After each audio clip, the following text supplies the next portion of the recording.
Money Train, a pulse-pounding thrill ride starring Woody Harrelson, Wesley Snipes, and Jennifer Lopez.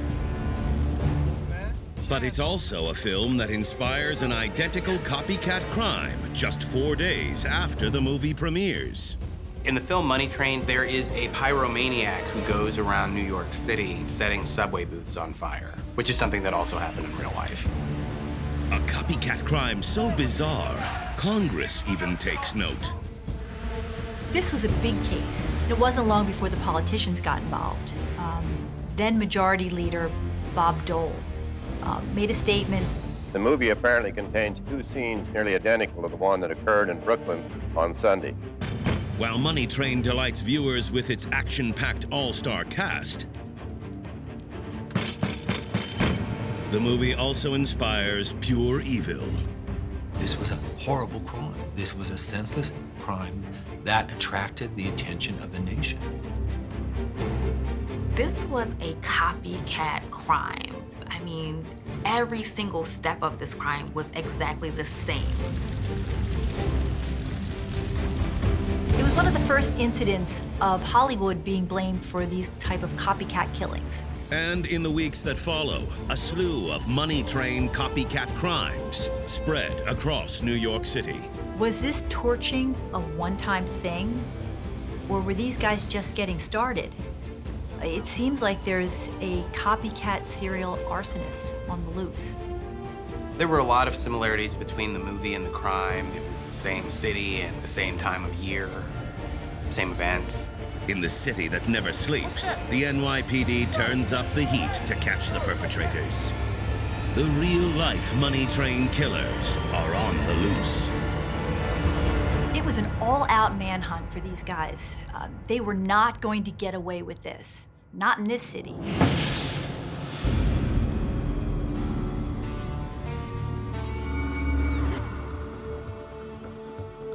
The NYPD, one of the biggest police forces in America. Among them, an officer named Michael Santo. He's a hardworking cop. He's very passionate about his job, and he's willing to do whatever he has to do to protect the citizens of New York City.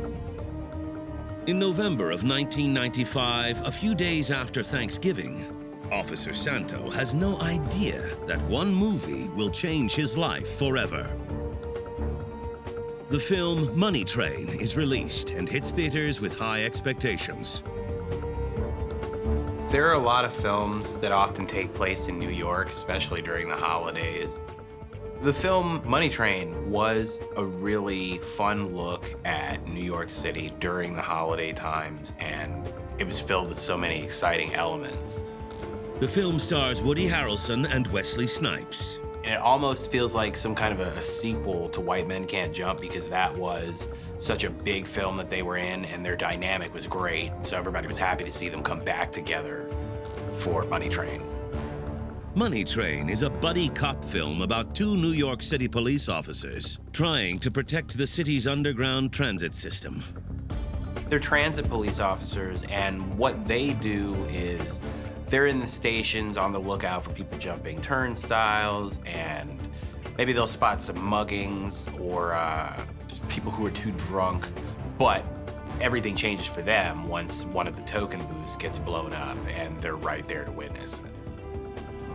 4 days after Money Train is released, New York City police officer Michael Santo is about to live through the film's most violent moments. Officer Santo is a hardworking cop.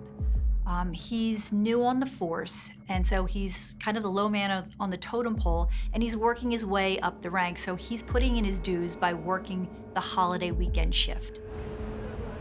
While on duty, Officer Santo works the night shift in the Brooklyn neighborhood of Bedford-Stuyvesant. But in a subway nearby, evil is brewing. Around 1:40 a.m., an explosion in the Kingston Throop Avenue subway station sends a blast of smoke and fire in all directions. I don't think any officer would be prepared to see what Officer Santo saw that day. It was one of the most emotional things that he's ever had to encounter. There'd been an explosion. There's fire, there's smoke coming up from the subway station. Officer Santo is the first one on the scene. As he races toward the station, the token booth operator, Harry Kaufman, stumbles out. Sir, what happened to you, sir? The scene was absolute chaos. There was smoke pouring out of the subway stairwell, and Harry came staggering out. I mean, they got to him so quickly, he was literally still smoking. Come on, we gotta get him some help, man. I mean, there was even a piece of his shirt burned into his skin. Over 80% of Harry's body is burnt. Harry was screaming in agony. He was begging for help. Help me, please. Help me, please. Call my family. Call my wife. Someone help me, please. Harry kept saying over and over again, they blew up my booth. I can't believe they blew up my booth. Officer Santo knows he needs to act fast. Santo was a young officer, hadn't been on the job that long, and this is what he's experiencing. The situation demands that they had to go out of procedure. They had to act on their emotions because this man was dying right before their eyes.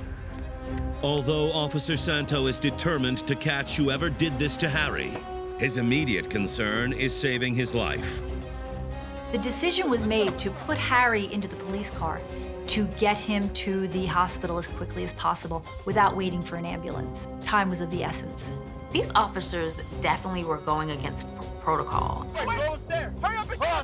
When you're a police officer, you have to think on your feet, and they made a decision to help save a man's life. Stay away! Stay away! We're almost there, man. Stay away, man. It's probably the bravest thing that this officer could do at that time. As Harry is rushed to the hospital, Officer Santo tries to comfort the victim.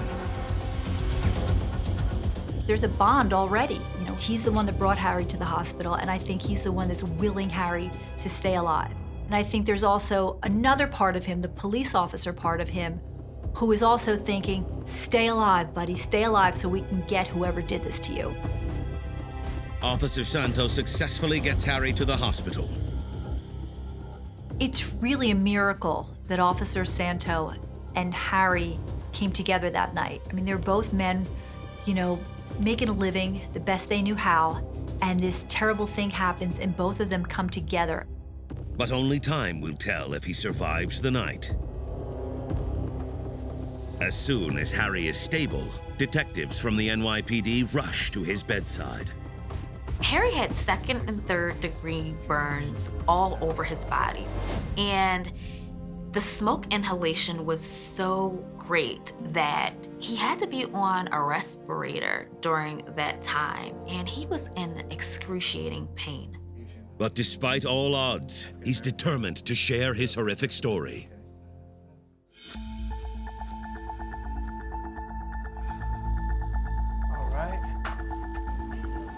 For the past 22 years, 50-year-old Harry Kaufman has worked as a token booth operator down in the New York subway system. He was a good worker. He was dedicated to his job, but Harry's job wasn't the most important thing to him. His heart and soul belonged to his family. Harry would have done anything for his family. Harry usually worked at the Atlantic Avenue station, but he wasn't working there that night because he had volunteered to work overtime over the holiday weekend. He wanted to save money for his son's college education. And if it meant that Harry had to spend more time down in a subway on a holiday, he was willing to do it because sending his son to college was that important to him. But it's at that moment when Harry's life changes forever. Harry told investigators that the perpetrators were two teens who used a bottle to squirt a flammable liquid into his booth to ignite it.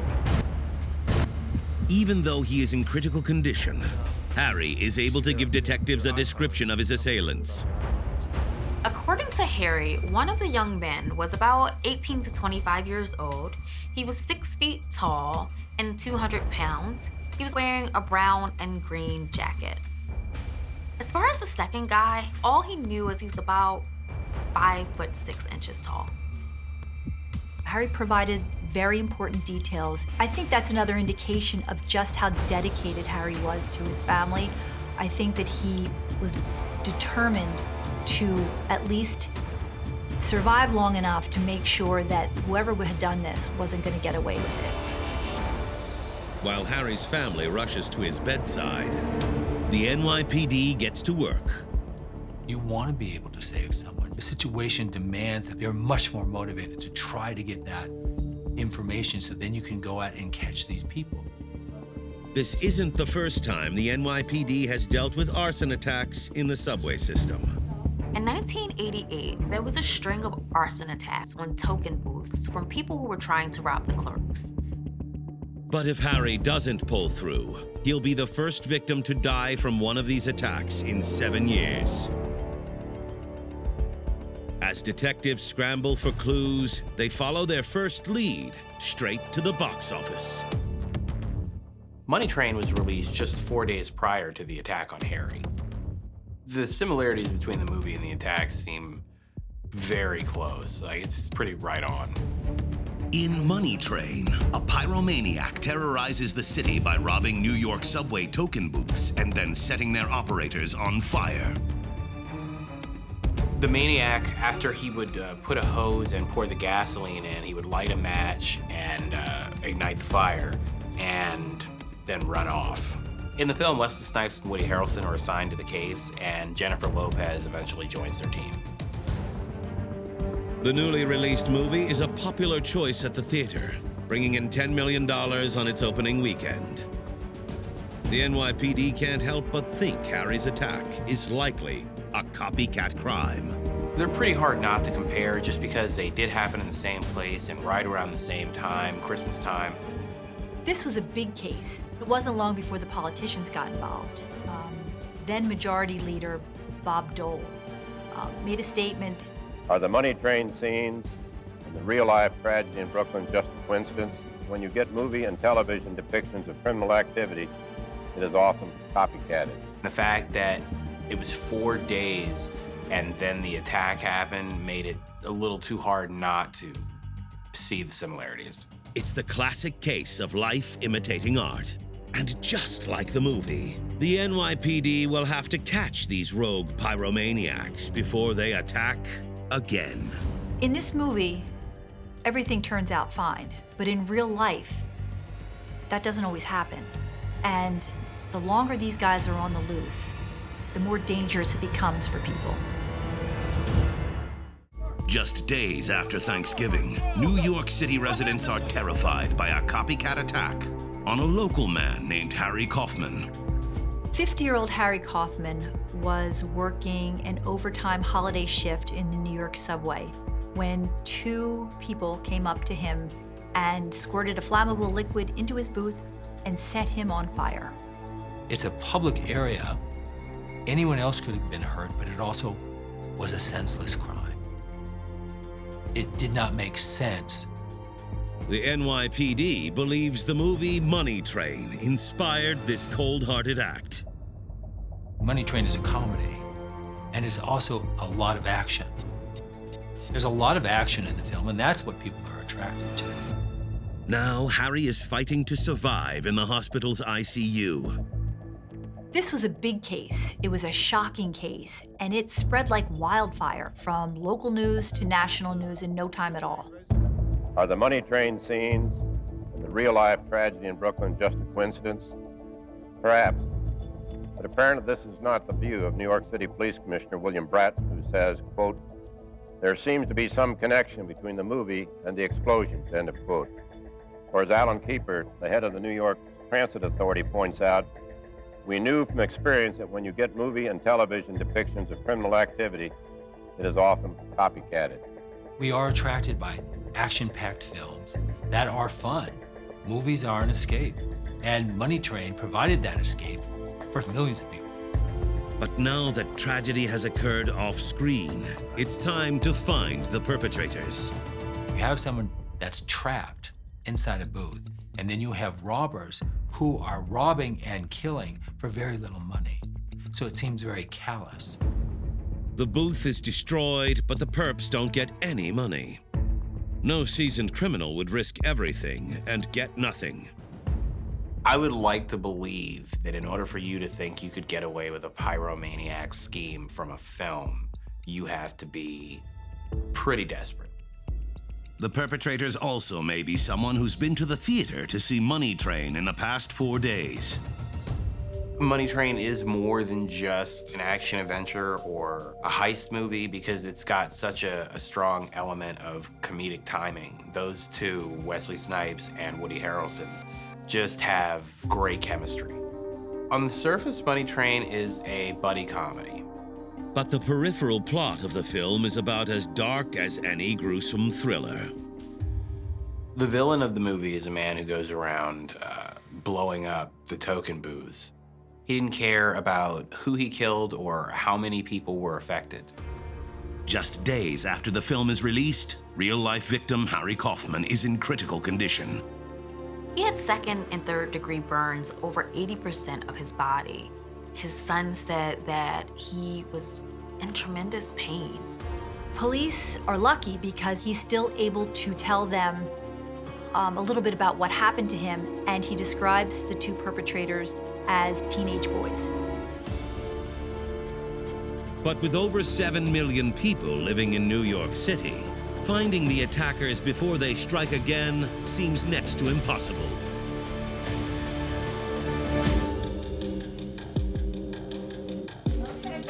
Little does the NYPD know, they're closer than they think. Keep making me proud now. 18-year-old James Irons lives on Fulton Street in Brooklyn's Bedford-Stuyvesant neighborhood. For James growing up, all he saw was buildings with burned out windows and broken doors. This was not the neighborhood that you wanted to grow up in. When you grow up under these circumstances, you don't see any hope for the future, and you feel stuck. All you see is crime. All you see is drugs. But despite his surroundings, James is a good kid who, for the most part, manages to stay out of trouble. He was raised by his mother and stepfather. He was the youngest of 5, and James really tried to please. I mean, he was a kid that really wanted to please his parents. With so many mouths to feed, money can be tight in the Irons household. Complicating matters more is the fact that James is having a hard time at school.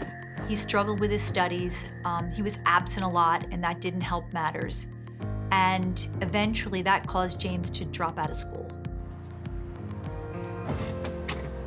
Dropping out of school in the 9th grade says that James is going to have to figure out a way to survive in the streets.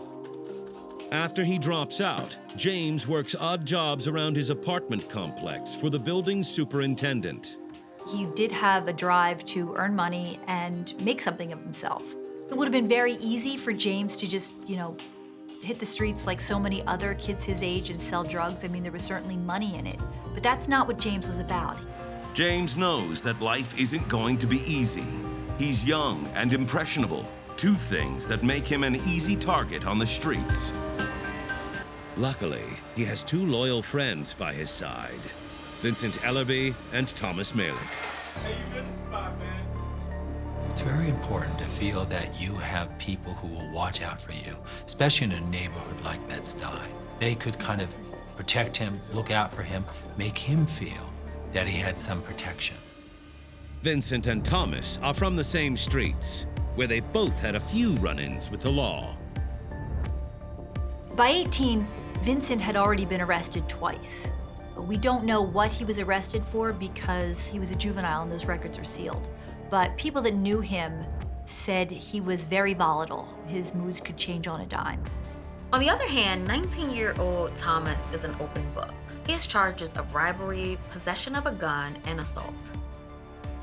Vincent and Thomas understand what it's like to survive, and they're willing to do whatever it takes to survive in the neighborhood. Vincent and Thomas have come up with a way to make a little quick cash for Christmas. It's an idea that mimics the popular movie, Money Train. Money Train is about two New York City subway cops who are trying to catch this pyromaniac who's going around blowing up the token booths in the city. The film features Woody Harrelson and Wesley Snipes, but its star power doesn't end there. Robert Blake is another star that was in this film, and that's controversial looking back, especially because he was charged for his wife's murder, but later was acquitted. Vincent and Thomas approached James with a plan that you really only see on the big screen. They hatched a plan to rob a subway token taker. Thomas and Vincent wanted James to be the lookout guy because of where he lived. He lived so close to the train station that he would easily seem like he was supposed to be there at that time. The men planned to rob the token booth operator by threatening to set him on fire.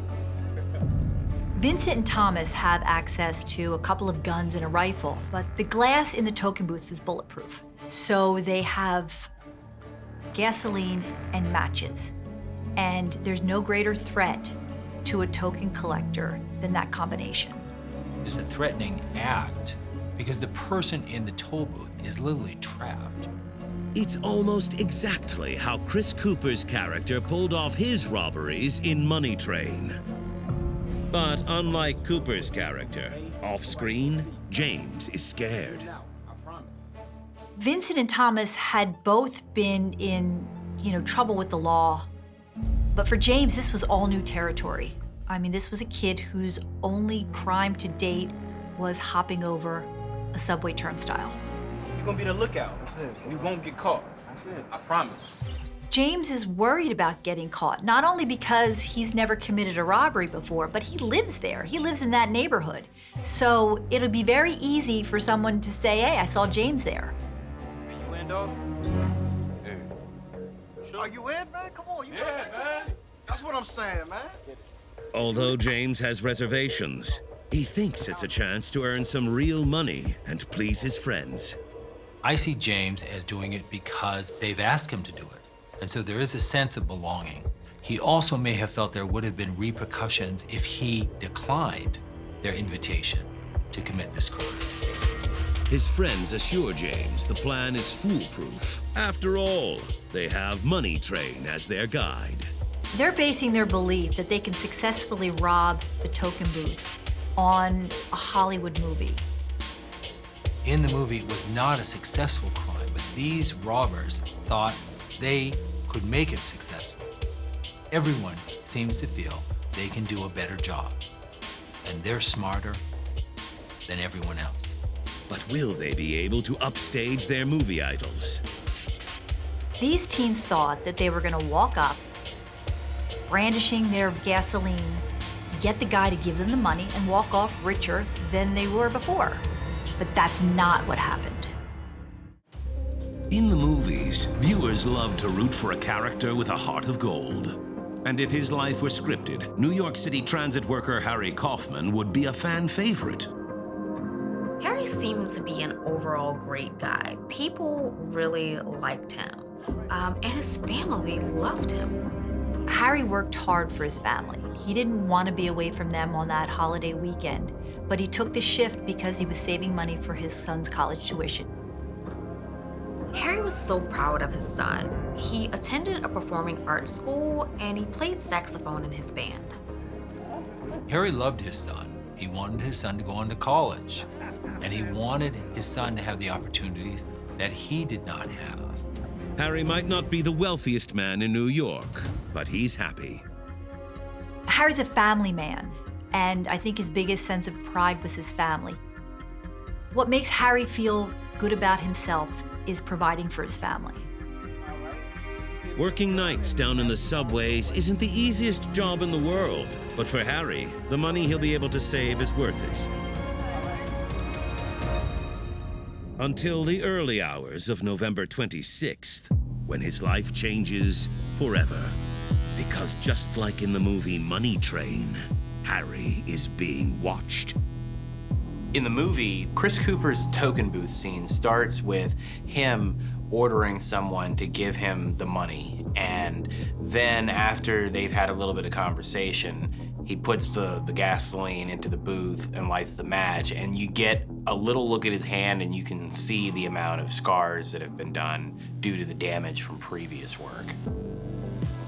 Harry Kaufman's Night of Terror is the copycat version of the film's most haunting scene. Brooklyn teenagers Vincent, Thomas, and James have decided that tonight is the night they're gonna rob the token collector at the Bed-Stuy station. They decided to commit the robbery late at night because there would be very few witnesses. Most people are not riding the subway at 1 a.m. And so this was the ideal time to commit a crime and to get away with it. It's a plot straight from the movie. James is hesitant about joining in on this plot, but in the end, he thinks he can, commit this crime quickly, no one gets hurt, and he'll walk away with a big chunk of change. And that's appealing to him. While James keeps a lookout, Vincent and Thomas make their way toward Harry. The plan is set in motion.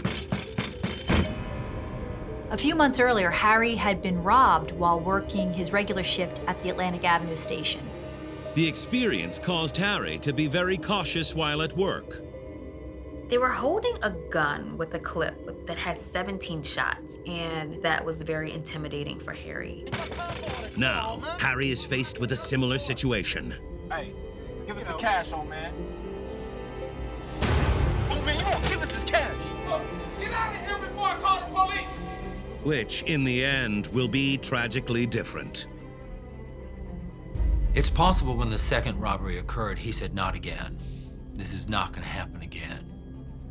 And his strategy was to say no. Harry is terrified.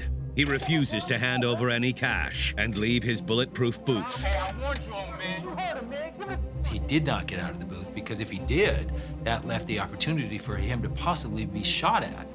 Oh man, you got 3 seconds. If he walked out of his booth, there was nothing standing between him and the gun. So Harry stands his ground. I don't think Harry was being defiant. I think Harry was just really scared.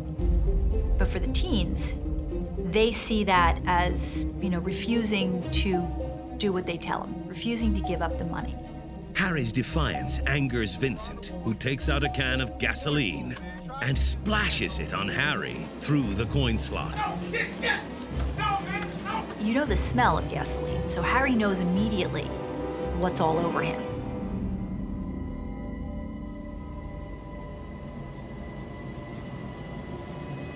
And he knows immediately how vulnerable he is, even behind the bulletproof glass.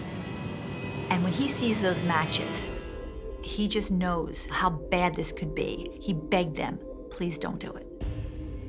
Harry hopes what is happening to him is just a prank, because the alternative is too grisly to bear.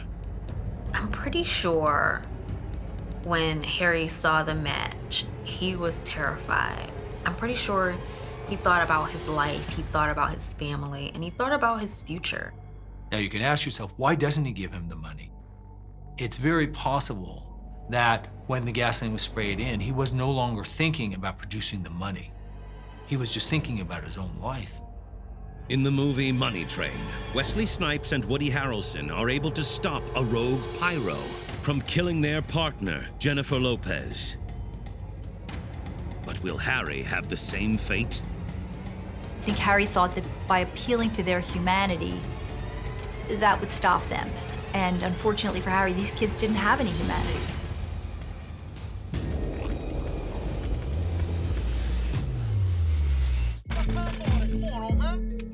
Harry Kaufman is fighting to survive against 3 teenagers inspired by the movie Money Train. Oh man, you won't give us his cash. Harry was working an overtime shift in a New York City subway booth when 2 young men approached him and threatened to set him on fire inside his booth if he didn't hand over money. The third perpetrator, James Irons, is keeping watch from afar, but Harry never sees him. They've already sprayed gasoline through the coin slot. Harry's soaked with it, and now they're brandishing matches. If they threw a match at him, the entire booth might blow. Vincent and Thomas aren't looking for a huge haul. This was going to be probably one of the many robberies they were going to commit, but this is the one that they chose using gasoline and fire. Harry pleads for his life, but it falls on deaf ears. I think when Harry's confronted with these two teens, with gasoline and matches, I think he had to, at least at some level, think they're not going to do this. I mean, here's two teenagers, basically his son's age. The perpetrators use a match to light a cigarette. Then the fire is lit.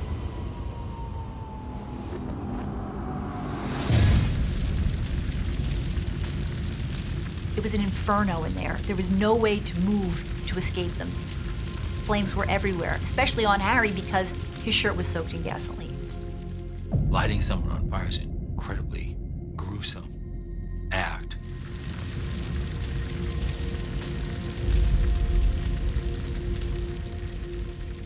It's a slow, painful death, one where the individual is tortured and literally in agony.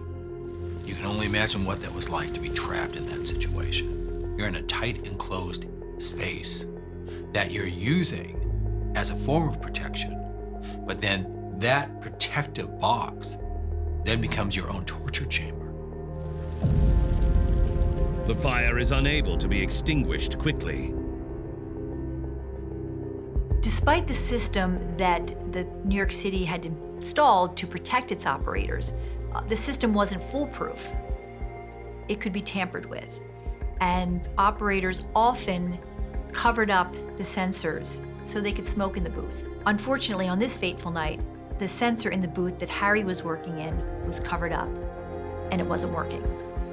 Without the quick payday they expected, Vincent Ellerbe and Thomas Malick know it's time to get out of the subway before they're caught. What happened in the movie parallels very closely to what happened in real life. In Money Train, the villain's hand is burnt from setting fire to a string of token booths. We saw in the exchange with the pyromaniac, him rob the token booth, put in the gasoline, set it on fire. Thomas's plan, not too different, except for he was never really going to get the money, and he was burned. But that's not the only similarity between the action film and what took place that terrifying night. It's very strange, eerie, that someone would want to emulate the crimes that they've seen in this movie, because it was 4 days later, so it's hard not to point at that. It's as though they're unaware of the very real consequences. At the subway station, Thomas gets rid of the evidence as he and Vincent grab their lookout, James Irons, and disappear into the night. Movies aren't like real life. Can't stress that enough. No one got a cent from what they thought would be a robbery similar to Money Train.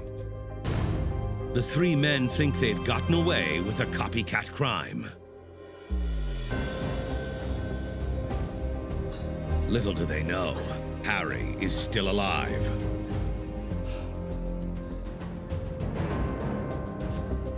I think Harry's thoughts were with his family, as they always were, and that drove him up those steps because he had that strong will to survive for his wife and his son. Officer Santo gets to Harry first and rushes him to the hospital. We're almost at the hospital. Stay away.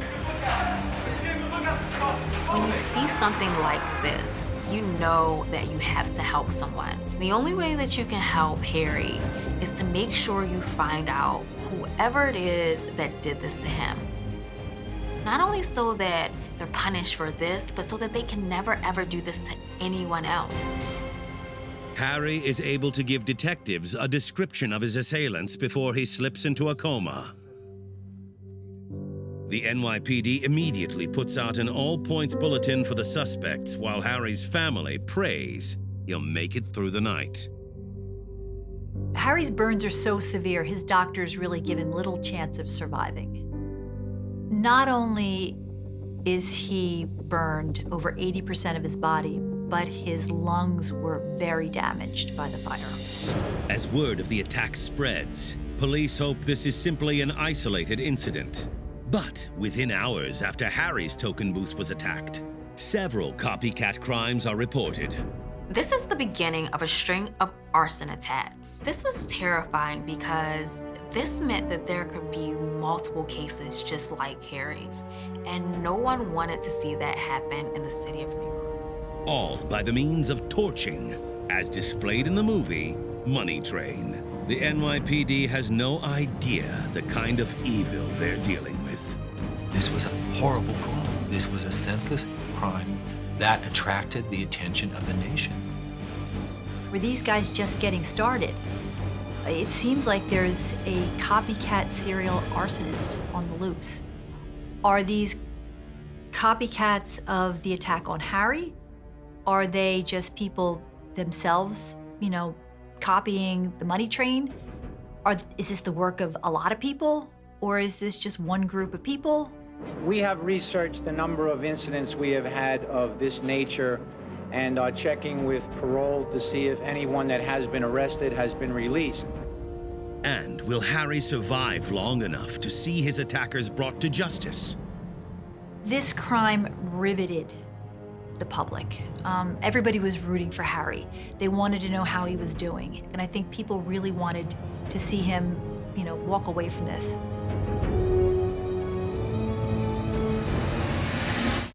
Just 4 days after the release of the action thriller Money Train, Harry Kaufman is torched inside his New York subway token booth. A crime seemingly inspired by the movie itself. Just like the pyromaniac and Money Train, these guys were able to get away without being caught for a while. And now, the NYPD wonders if they have a serial copycat arsonist on the loose. The weeks after Harry's attack, there are a number of similar attacks on token booths operators. The similar attacks on token takers is up to 8. And police don't know where this is going to end. The New York City crime even puts pressure on Hollywood to respond. Columbia Pictures tried to play off the fact that the attacks that we're having in real life were based on subway attacks from 1988. And people wanted them to remove the film from theaters. That was not going to happen. Although the other arsons are similar to Harry's, the police are having trouble linking the crimes. Ultimately, the police determined that the perpetrators in the attacks after Harry's attack are not the same. The descriptions aren't the same from the people, and the intensity, the ferocity is just not there. It seems as if all is lost in the case. There was a clamoring for justice, and the police were working hard to find out who did this, but they didn't have a lot to go on. And then, just 14 days after the attack, Harry dies from his injuries. It was scarring, it was damaging. To see a living person suffering in the way that Harry was suffering, it scars you. It does something to you deeply. His death sends shockwaves through both New York City and Hollywood. Woody Harrelson spoke on the attacks. He expressed remorse for the people who had been hurt, but also kind of went back and said, but I don't think that the mentality that it takes for this kind of a crime to happen was created by Money Train, the film. I'm sure he probably did feel badly that their movie was connected to something like that. Now, with a homicide on their hands, the search for the Money Train copycat killers heats up. This would be an especially hard scene for all cops, but it was especially difficult for Officer Santos, who didn't have a lot of time on the job. They were very determined to catch these robbers. There was a lot of pressure on them to catch these robbers. There was also a lot of motivation to catch these robbers. This was a horrible crime. Then police catch their big break. Finally, a neighboring precinct receives a tip that breaks the case wide open. A street source reports that he had seen James at the scene of the crime. The witness tells police she saw her neighbor, James Irons, running from the explosion with 2 other men. Even though this woman did not know who the other two men were, her description was very similar to the one that Harry gave the police. I think police think it's a real deal because, number one, the description matches exactly what Harry told them. The number of perpetrators is the same, and this girl's from the neighborhood, so she would know who James was. Authorities think James might be their man, so they bring him in for questioning.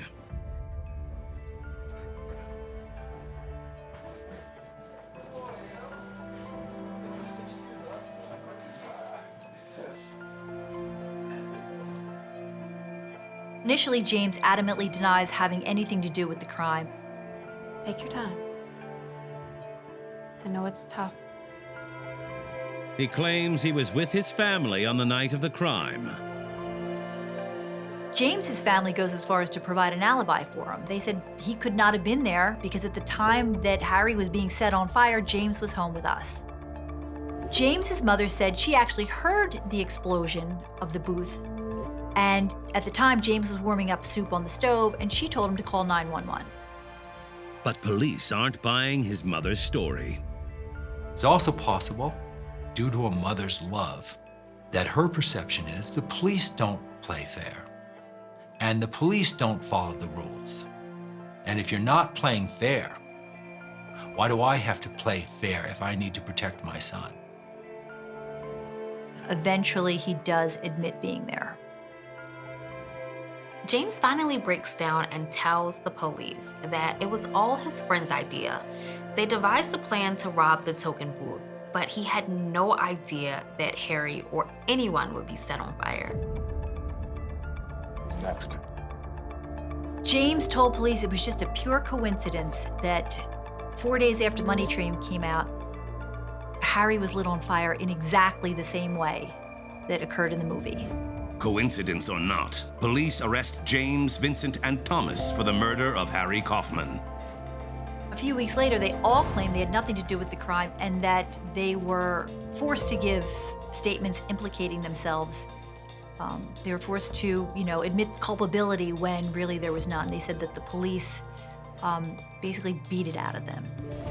All three men are charged with second-degree murder and attempted robbery. James, Thomas, and Vincent all received 25 years to life in prison. Prosecutors wanted to charge Vincent and Thomas with capital punishment, but they were under 18 at the time. Proving who did what when three people are at the scene was going to be difficult to convince a jury because everybody's pointing fingers. So in the end, all three of them escaped the death penalty and got identical sentences of 25 years to life in prison.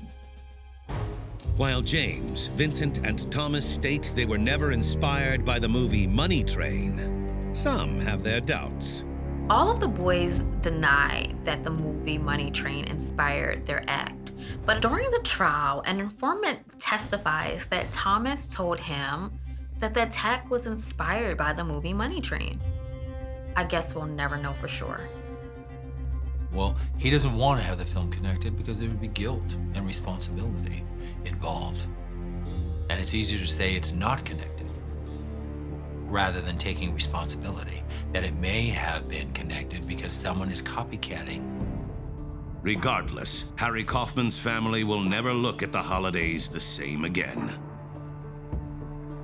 No one deserves to die this way, and it is unfortunate that these young men, during the Christmas holiday time, would take someone's life in such a way.